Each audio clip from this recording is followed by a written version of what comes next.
Supreme judicial council की जानिब से जजिस के ज़ाब्ता अखलाक में तरमीम के मामले पर जस्टिस मंसूर अली शाह और जस्टिस मुनीब अख्तर ने सुप्रीम जुडिशल काउंसिल के नाम खत लिख दिया है। हफ्ते के रोज़ सुप्रीम जुडिशल काउंसिल का इजलास चीफ जस्टिस याया अफरीदी की सदारत में हुआ था, जिसमें जस्टिस मंसूर अली शाह और जस्टिस मुनीब अख्तर ने वीडियो लिंक के जरिए शिरकत की, जबकि chief justice Lahore high court justice Aliya Neelam और chief justice Islamabad high court Sardar Sarfraz Dogar ने भी शिरकत की थी। इस इजलास में कसरत राय से सुप्रीम जुडिशल काउंसिल ने जजिस के ज़ाब्ता अखलाक में तरामीम की मंजूरी दे दी थी, जिनके तहत जजिस ना तो बराह रास्त मीडिया पर बात करेंगे और ना ही आईनी हल्फ के खिलाफ किसी इक़दाम की हिमायत करेंगे। जजिस मुकम्मल गैर जानिबदार रहेंगे। गैर ज़रूरी समाजी या सियासी तकरीबात में उनकी शिरकत ममनू होगी।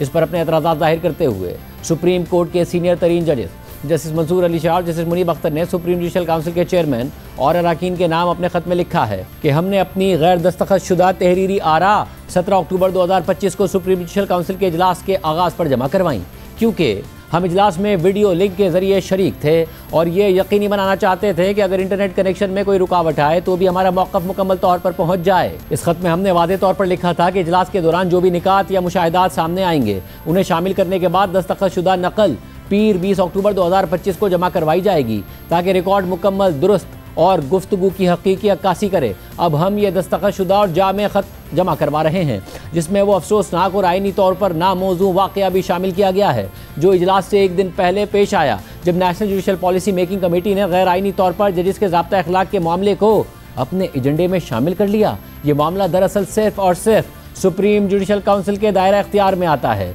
लिहाजा काउंसिल के सेक्रेटरी को कहा जाता है कि 17 अक्टूबर 2025 का पुराना खत मनसूख करके इस नए खत को रिकॉर्ड पर शामिल किया जाए, ताकि 18 अक्टूबर 2025 के इजलास में हमारे एतराज़ात और तबसरे सही तौर पर शामिल रहें। सबसे पहले हम काउंसिल से गुजारिश करते हैं कि वो 13 अक्टूबर 2025 के हमारे ख़त पर फैसला करे, जिसमें ये तजवीज़ दी गई थी कि मौजूदा इजलास को या तो मुलतवी किया जाए या काउंसिल की असर नौ तश्कील की जाए। इसकी वजह यह है कि जस्टिस सरफराज डोगर की सीनियरिटी और उनके अहदे की हैसियत इस वक्त अदालत उज़्मा में ज़ेर समात है। इस मुकदमे के नतीजे का बराह रास्त ताल्लुक उनकी सुप्रीम जुडिशल काउंसिल की रुकनियत से है। लिहाजा काउंसिल की मौजूदा तश्कील की आइनी हैसियत ही बुनियादी सवाल बन जाती है, जब तक ये बुनियादी मामला हल नहीं हो जाता। इस दौरान की गई कोई भी कार्रवाई या फैसला आईनी तौर पर कमज़ोर तस्वुर किया जाएगा। हम ये भी नोट करते हैं कि अपने इब्तिदाई कलमात में चीफ जस्टिस ने कहा कि ज़ाब्ता अखलाक में मुजव्वज़ा तरामीम उन्होंने खुद national judicial policy making committee के इजलास में 17 अक्टूबर 2025 को पेश की। ये बात उसी दिन सुप्रीम कोर्ट की वेबसाइट पर जारी करदा प्रेस रिलीज में भी बयान की गई थी। चीफ जस्टिस ने काउंसिल को मजीद बताया कि national judicial policy making committee ने इन तजावीज़ पर गौर किया, अरकान से आरा तलब की और गौर खौज के बाद मुत्तफ़िका पैकेज की सूरत में तरामीम मंजूर करके सुप्रीम जुडिशल काउंसिल के गौर के लिए भेज दी। फिर चेयरमैन ने सेक्रेटरी को हिदायत दी कि एजेंडा को national judicial policy meeting committee के फैसले के मुताबिक तब्दील किया जाए। इस पर हमारी तरफ से सख्त और संजीदा एतराज़ात उठाए गए। ये वाज़ेह किया गया और बाद में खुद चेयरमैन ने भी तस्लीम किया कि आइन के आर्टिकल 209 के तहत ज़ाब्ता अखलाक में तरमीम या तश्कील का इख्तियार सिर्फ सुप्रीम जुडिशल काउंसिल के पास है। काउंसिल के किसी रुकन हत्ता के चेयरमैन को भी ये इख्तियार नहीं है कि वो मुजव्वज़ा तरामीम किसी दूसरे इदारे या कमेटी के सामने रखे, खुसूसन ऐसी कमेटी के सामने जो आइन में इस हवाले से कोई इख्तियार नहीं रखती, यानी national judicial policy making committee. मजीद निशानदही की गई कि चूँकि national judicial policy making committee के इजलास में शरीक तीनों चीफ जस्टिस बज़ात खुद सुप्रीम जुडिशल काउंसिल के अरकान हैं, इसलिए national judicial policy making committee में उनकी शिरकत और तरामीम की मंजूरी का मतलब यह है कि सुप्रीम जुडिशल काउंसिल की अक्सरियत ने वो मामला उसके सामने आने से पहले ही तय कर दिया। यूँ बाकी दो अरकान को इस अमल से खारिज कर दिया गया और उनके मसावी शिरकत के हक़ की खिलाफ वर्जी कर दी गई। इजलास के दौरान चीफ जस्टिस ने कहा कि एक मुजव्वज़ा तरमीम जो 2003 की सुप्रीम जुडिशल काउंसिल की करारदादों से माखूज थी और जो आइन के आर्टिकल 189 से मुताल्लिक है, जिसके तहत किसी हाई कोर्ट का सुप्रीम कोर्ट के फैसले से इनहिराफ मिसकंडक्ट समझा जाएगा, ये मुजव्वज़ा तरमीम national judicial policy making committee के इजलास में ख़त्म कर दी गई, क्योंकि एक चीफ जस्टिस ने इसकी मुखालफत की। इस वाक़े से ज़ाहिर होता है कि ज़ाब्ता अखलाक में तरमीम जो सिर्फ सुप्रीम जुडिशल काउंसिल के दायरा इख्तियार में आती है, उसको बगैर इस काउंसिल की इजाज़त या बहस के किसी दूसरे फोरम में बहस और फैसले के लिए पेश किया गया। ज़ाब्ता अखलाक की मुजवज़ा दफ़ात को पहले national judicial policy making committee में गौर, तरमीम या मुस्तरद करना और फिर उन्हें सुप्रीम जुडिशल काउंसिल के सामने लाना दरअसल एक तयशुदा अमर है जो आर्टिकल 209 की खिलाफ वर्जी और काउंसिल की खुद मुख्तारी को नुकसान पहुँचाने के मुतरादिफ है। मज़ीद अर्ज़ किया गया कि मौजूदा काउंसिल इन मुजवज़ा तरामीम को कानूनी तौर पर ज़ेर गौर नहीं ला सकती। कम अज़ कम आईनी शाइस्तगी का तकाजा यह था कि यह मामला दोबारा तश्कील शुदा काउंसिल के जरिए देखा जाता जो उन अराकीन को शामिल ना करती जिन्होंने national judicial policy making committee के इजलास में हिस्सा लिया था। ताहम ये एतराज़ात अक्सरियती अराकीन ने मुस्तरद कर दिए और इन्हीं तरामीम को मंजूर कर लिया जो एक दिन पहले ही मंजूर की जा चुकी थी। हम इस वक्त एक ऐसे मुश्किल दौर से गुजर रहे हैं जब जमहूरियत खुद दबाव और आजमाइश का शिकार है और आईनी इदारे कमज़ोर पड़ रहे हैं। ऐसे में एक मजबूत, बेखौफ और आज़ाद अदलिया अवाम का आखिरी सहारा होती है। कोई भी ऐसा इकदाम जो अदलिया की आज़ादी को महदूद कर दे या जजिस को खामोश करने या काबू में लाने का जरिया बने, उसे इंतहाई एहतियात से परखा जाना चाहिए और पुख्तगी से रद्द किया जाना चाहिए। जजिस के ज़ाब्ता अखलाक में मुजवज़ा तरामीम, खुसूसन आर्टिकल 5 में तरमीम, आर्टिकल 19 का इजाफा और 2003 की सुप्रीम जुडिशल काउंसिल की करारदादों और रहनुमा उसूलों को ज़ाब्ते में शामिल करने से अदलिया की आज़ादी, खुद मुख्तारी और शफाफियत के हवाले से संगीन खदशात पैदा होते हैं। ये तजावीज़ अगर मंजूर कर ली गई तो अदालती आज़ादी को महदूद कर देंगी, एक आज़ाद और बाहिमी मशवरे वाले इदारे को बंद और ओहदों पर मबनी इदारे में बदल देंगी और अंदरूनी और बैरूनी कंट्रोल के रास्ते पैदा कर देंगी। मजीद ये कि 26वीं आईनी तरमीम जिसके ज़रिए आर्टिकल 209 को तब्दील करने की भी कोशिश की गई है, इस वक्त सुप्रीम कोर्ट में ज़ेर समाअत है। जब तक इस मामले का फैसला नहीं हो जाता, चेयरमैन और एक रुकन की हैसियत पर सवाल रहेगा। लिहाजा आईनी तकाजा यह है कि इस मसले के हल होने तक ज़ाब्ता अखलाक में कोई तरमीम ना की जाए। इज्तमाई तौर पर यह तमाम शिकें अदलिया को एक बाहिमी मुशावरत पर मबनी आईनी इदारे से बदल कर एक ऐसे इदारे में तब्दील कर देती हैं जो दफ्तरी तर्ज के इंतज़ाम के तहत चलाया जाता है। ये शिकें चीफ जस्टिस को बराबर जजेस में पहला होने की हैसियत से उठाकर एक नीम इंतज़ामी निगरां के दर्जे पर ले आती हैं, जिससे ताकत मरकज़ियत इख्तियार कर लेती है और एहतसाब कमज़ोर पड़ जाता है। मजमूई तौर पर इसका असर यह होता है कि इन्हिसार पैदा होता है, शफाफियत की हौसला शिकनी होती है और यकसानियत को फ़रोग़ मिलता है जो अदालती आज़ादी के उसूलों के सरासर मुनाफी है।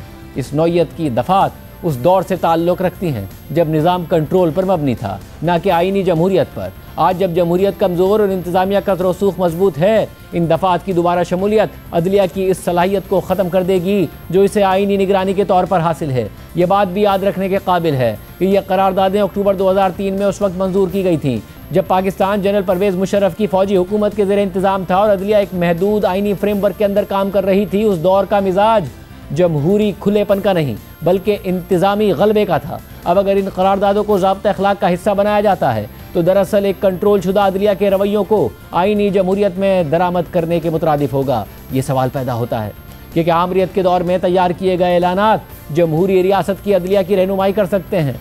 उनका दोबारा निफाज एक तशवीशनाक पैगाम देता है कि हम उस दौर से रहनुमाई लेने को तैयार हैं जब अदालती आज़ादी मजरूह थी। जजेस अपने ओहदे का हल्फ लेते वक्त ये वादा करते हैं कि वो ज़ाब्ता अखलाक की पाबंदी करेंगे। हर जज को हल्फ लेते वक्त ये ठीक तरह मालूम होना चाहिए कि ज़ाब्ते में क्या दर्ज है ताकि वो ईमानदारी से यह तय कर सके कि वो वाकई इसकी पाबंदी कर सकता है या नहीं। मौजूदा ज़ाब्ता अखलाक 2 सितंबर 2009 को बाकायदा तौर पर जारी किया गया था और बाद में आर्टिकल 5 में 4 मार्च 2024 को तरमीम की गई। जैसे मंसूर अली शाह ने 15 सितंबर 2009 को और जस्टिस मुनीब अख्तर ने 25 सितंबर 2009 को हल्फ उठाया। काउंसिल के दीगर अरकान और दरहकीकत सुप्रीम कोर्ट और हाई कोर्ट के तमाम जजेस ने भी 2 सितंबर 2009 के बाद हल्फ उठाया। अभी इतला मिलना कि ज़ाब्ते में दरअसल 2003 की गैर एलानिया शिकें शामिल थीं जो ना कभी शाया हुई, ना कभी नोटिफाई हुई और ना ही 2 दहाइयों तक तस्लीम की गईं, एक आईनी तौर पर नाकाबिल कबूल और इखलाकी तौर पर मज़हे का खेज सूरत हाल पैदा करता है। ये इस बात के मुतरादिफ होगा कि पाकिस्तान के हर जज ने उस ज़ाब्ते पर हल्फ उठाया जो हकीकत में उस ज़ाब्ते से मुख्तलिफ था, जो अवामी तौर पर मालूम और नाफिज था। ये ना सिर्फ खुद हल्फ की साख को मशकूक बनाता है बल्कि जजेस को ऐसे ज़ाब्तों के तहत साबका इल्ज़ामात का निशाना बनने के ख़तरे में डाल देता है जिनके बारे में उन्हें पहले कोई इतला ही न थी। इससे इंतकामी कार्रवाई और हिरासानी के इम्कानात खुद ब खुद पैदा हो जाते हैं। 2003 से अब तक किसी चीफ जस्टिस या काउंसिल के किसी रुकन ने कभी ये दावा नहीं किया कि 2003 की करारदादें ज़ाब्ता अखलाक का हिस्सा थीं, ना ही उन्हें कभी नोटिफाई किया गया या इस तरह बढ़ता गया। अब ये कहना कि वो दर हकीकत ज़ाब्ते का हिस्सा थीं तारीख को दोबारा लिखने के मुतरादिफ होगा और अदलिया के इदारे पर अवामी एतमाद को ख़तरे में डाल देगा। ये अदालती तहफ़्फ़ुज़, इंसाफ और इदारा जाती वक़ार तीनों को नुकसान पहुँचाएगा। इन तमाम वजूहात की बिना पर ज़ाब्ता अखलाक में माजी की तारीख से कोई तब्दीली या तोसी करना न सिर्फ आइनी उसूलों की खिलाफ वर्जी होगी बल्कि अदालती आज़ादी के उन आलमी मयारात से भी मुतसादिम होगी जो दुनिया भर में तस्लीम शुदा हैं। मुजव्विज़ा आर्टिकल्स 5 और 19 और 2003 की करारदादें इन आलमी मयारात की खिलाफ वर्जी करती हैं। ये अदालती आज़ादी को ओहदों की तकसीम में, शफाफियत को खुफिया इक़दामात में और एहतसाब को कंट्रोल में तब्दील कर देती हैं। और जज को चीफ जस्टिस के मातहत करके जायज़ इजहार राय पर पाबंदी लगाकर और निगरानी और पाबंदी के निज़ाम को मुतारिफ करवाकर ये तजावीज़ इनफरादी आज़ादी और इदारा जाती खुद मुख्तारी जो आज़ाद अदलिया के दो बुनियादी सतून हैं, दोनों को कमज़ोर करती हैं। ये बैनुल अक़वामी उसूल आइन के आर्टिकल्स 175 और 209 में भी झलकते हैं जो अदलिया को इंतज़ामिया के कंट्रोल से अलहदा रखने और आला अदालतों के हर जज की बराबरी और आज़ादी की ज़मानत देते हैं। चुनाचे कोई भी इक़दाम जो इन ज़मानतों को कमज़ोर करता है वो ना सिर्फ आलमी उसूलों से मुतसादिम है बल्कि रूह और असर के एतबार से गैर आइनी भी है। ये तरामीम अदालती आज़ादी को कमज़ोर करती हैं, शफाफियत को दबाती हैं और ताकत को ऐसे अंदाज में मरकज़ियत देती हैं जो आइन और बैनुल अक़वामी मयार दोनों से मुताबिकत ही नहीं रखता। ये तरामीम ख़ास तौर पर ख़तरनाक इसलिए भी हैं क्योंकि इनका इस्तेमाल इनफरादी जजेस के ख़िलाफ़ बतौर हथियार किया जा सकता है। इनकी वसअत और इबाहम की वजह से इन्हें मखसूस अंदाज में उन जजेस को खामोश करने के लिए इस्तेमाल किया जा सकता है जिनकी राय बेंच के अंदर गैर मुवाफ़िक या मुख्तलिफ हो। इतना ही तशवीशनाक वो गैर हकीकी मफरूज़ा है जिस पर आर्टिकल 19 की बुनियाद रखी गई है, यानी ये कि चीफ जस्टिस किसी भी असर वसूख से मुकम्मल तौर पर महफूज है और जब दबाव की इतला इस ओहदे को दी जाती है तो वो इदारा जाती तौर पर इसे रोकने की सलाहियत रखता है।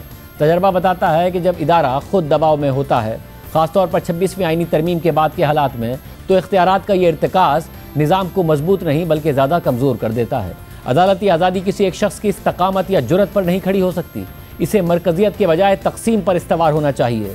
लिहाजा हम सिफारिश करते हैं कि मुजव्विज़ा तरामीम पर गौर मौखर किया जाए जब तक कि ज़ेर इल्तवा 26वीं आइनी तरमीम का फैसला नहीं हो जाता और सुप्रीम जुडिशल काउंसिल की तश्कील की आइनी हैसियत वाज़ेह नहीं हो जाती। ज़ाब्ता अखलाक में किसी भी तरमीम को उस वक्त तक मंजूर ना किया जाए जब तक कि फुल कोर्ट से मुशावरत ना कर ली जाए और एक जामे बाहिमी और मुशावरती अमल के ज़रिए सुप्रीम कोर्ट और हाई कोर्ट्स के तमाम जजेस को शामिल ना किया जाए जिनकी आज़ादी ही वो बुनियादी मकसद है जिसे ज़ाब्ता अखलाक तहफ़्फ़ुज़ फराहम करता है।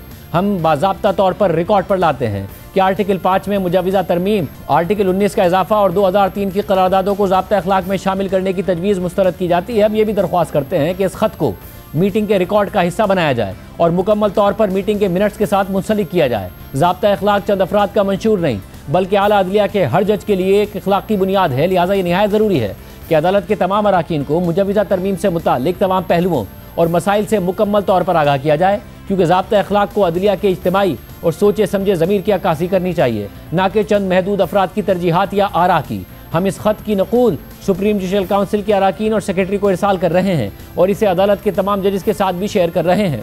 काउंसिल के सेक्रेटरी से ये भी गुजारिश की जाती है कि वो इस ख़त को तमाम हाई कोर्ट्स के जजेस और उनके मुतालिका रजिस्ट्रार्स के साथ भी शेयर करें ताकि इस मामले की संगीनी और एतराज़ात की नौइयत को ज़िला अदलिया समेत अदलिया के तमाम तबक़ात की जानिब से दुरुस्त तौर पर समझा जा सके। इन्हीं तरामीम के हवाले से एक एक्सपोज में माहिर कानून रीमा उमर ने सवाल उठाया था कि क्या जस्टिस काजी फ़ायज़ी साहब मुजव्विज़ा ज़ाब्ता अखलाक की तरमीम शुदा शिक नंबर 5 के तहत सर्वाइव कर सकते थे। रीमा उमर ने एक और पोस्ट में मज़ीद लिखा कि 2024 में सुप्रीम कोर्ट ने जस्टिस शौकत सिद्दीकी की बरतरफी को कलअदम करार दिया था। अदालत ने इजहार राय की आज़ादी का हवाला देते हुए कहा था कि आला तरीन सतह पर होने वाली गलतियों को बेनकाब करने पर उन्हें सज़ा देना नाइंसाफ़ी थी। अब शिक नंबर 5 में की गई नई तरामीम जजिस को ऐसी गलतियों को जाहिर करने से मज़ीद रोक रही हैं, तो फिर आखिर बदला क्या है?